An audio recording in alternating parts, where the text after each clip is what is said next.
Hallelujah. ഇനി ആരെങ്കിലും പറയുക, പാസ്റ്ററെ യേശു ദൈവപുത്രനല്ലേ? അവിടെ തന്നെ പോൾ പറയുന്നുണ്ട്, സാക്ഷികളുടെ ഇത്ര വലിയൊരു സമൂഹം നമുക്ക് ചുറ്റുമുണ്ടല്ലോ. സാക്ഷികൾ എന്നവിടെ പറയുന്നത് പഴയ നിയമത്തിൻ്റെ സകല വിശുദ്ധന്മാരുമാണ്.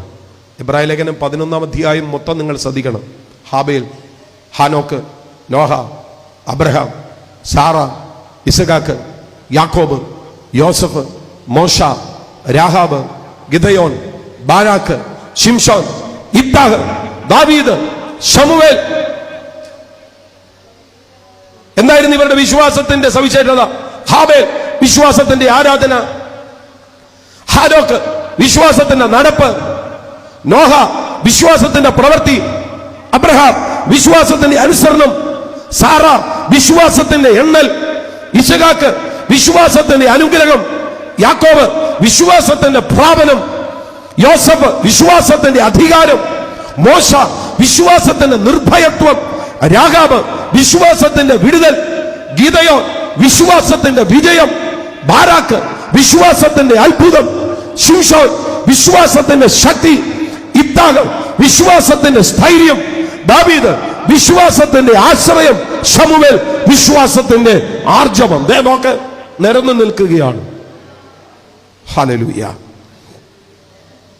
ഇനി അതും പോരായെങ്കിൽ അവിടെ വേറെ ചിലരെ കുറിച്ച് പറയുന്നുണ്ട്. 33-ാമത്തെ വാക്യം തൊട്ട്,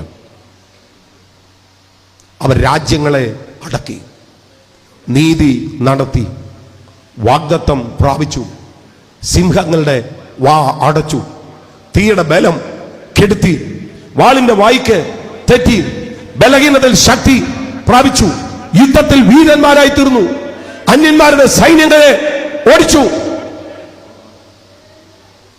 വിശ്വാസ ജീവിതത്തിന്റെ ഓട്ടം പൂർത്തീകരിക്കാൻ ഒത്തിരി കാര്യങ്ങളുണ്ട് കേട്ടോ. സ്വതന്ത്രം. ഹല്ലേലൂയ. ഞാനതിൽ 1-2 കാര്യങ്ങൾ നിങ്ങളുടെ ശ്രദ്ധയിലേക്ക് കൊണ്ടുവരാം. സിംഹങ്ങളുടെ വായ അടച്ചു. എല്ലാവരും കൂടെ ഒന്ന് പറഞ്ഞേ, സിംഹങ്ങളുടെ വായ. ഒന്നുകൂടെ പറ, സിംഹങ്ങളുടെ വായ അടഞ്ഞതല്ല, അടച്ചതാ. 2 കായികമായിട്ട് അടച്ചത്, 3-ാമത്തെ ഇടത്ത് പ്രാർത്ഥനയിൽ അടച്ചത്. ദാവീദ് സിംഹത്തെ നേരിട്ടത് കായികമായിട്ടാണ്. ഒരിക്കൽ ഒരു സിംഹവും കരടിയും വന്നു, കൂട്ടത്തിൽ നിന്ന് ആട്ടിൻകുട്ടിയെ പിടിച്ചു, ഞാൻ പിന്തുടർന്നു, അതിനെ അടിച്ചു, അതിന്റെ വായിൽ നിന്ന് ആട്ടിൻകുട്ടിയെ വിടുവിച്ചു. അതെന്റെ നേരെ വന്നപ്പോ ഞാൻ അതിനെ താടിക്ക് പിടിച്ച് അടിച്ച് കൊന്നുകളഞ്ഞു.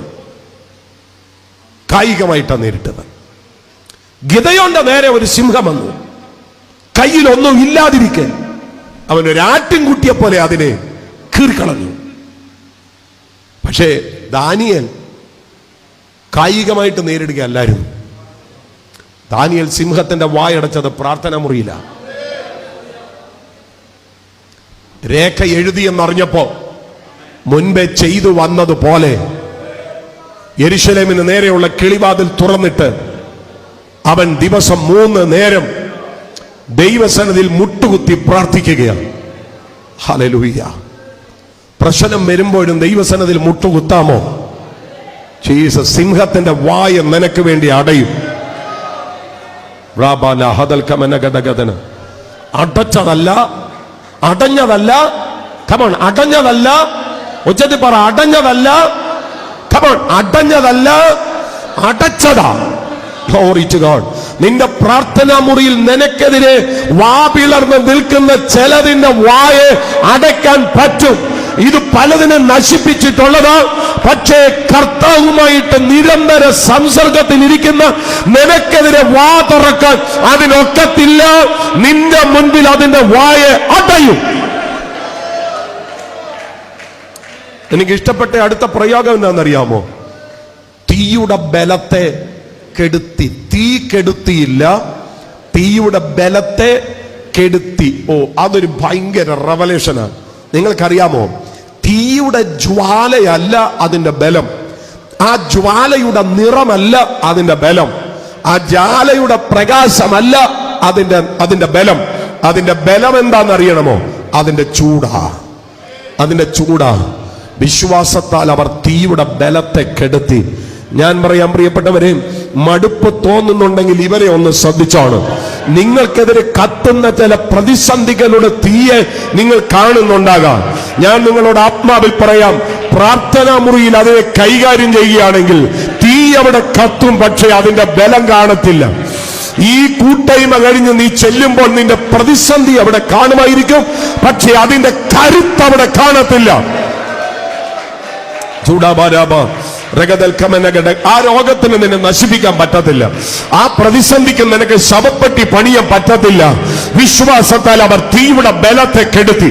ഇന്ന് രാത്രിയിൽ എത്ര പേർക്ക് ആത്മാവിലൊന്ന് പ്രതികരിക്കാൻ പറ്റൂ?